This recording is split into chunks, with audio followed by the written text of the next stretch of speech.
কোন দিকে যাবেন?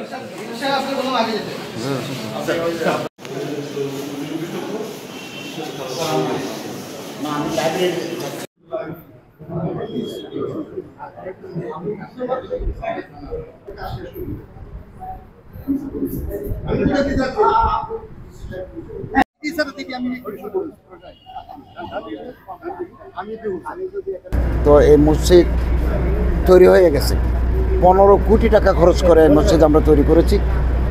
কিছু ত্রুটি বিচ্যুতি আছে, এগুলো প্রয়োজনীয় নির্দেশনা দেওয়া হয়েছে এবং এগুলো ঠিক করে দেবেন। ঠিকাদারের সাথে কথা হয়েছে, ইঞ্জিনিয়ারের সাথে কথা হয়েছে এবং আগামী 1-2 মাসের মধ্যেই ওনারা মসজিদটা ইসলামিক ফাউন্ডেশনকে হস্তান্তর করবে এবং এই মসজিদে মাল্টিপারপাস কাজ হবে।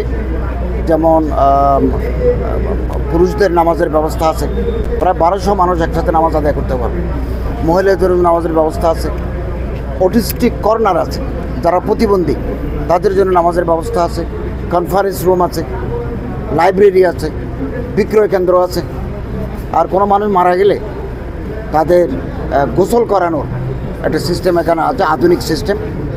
আবার কোনো গণ্যমান্য ব্যক্তি, কোনো আলেম, কোনো দরবেশ যদি এলাকায় আসেন, ওনাদের থাকার একটা অতিথিশালাও এখানে আছে।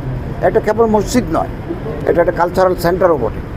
তো আমরা আশা করি এই মসজিদের মাধ্যমে, এটা শাহী মসজিদ, ব্রাহ্মণবাড়িয়ার জেলা মসজিদ, এর মাধ্যমে একটা সৌহার্দ্য সাম্প্রদায়িক সম্প্রীতির বার্তা ব্রাহ্মণবাড়িয়ার কোনায় কোনায় চলে যাবে এবং মানুষ নামাজি হবে।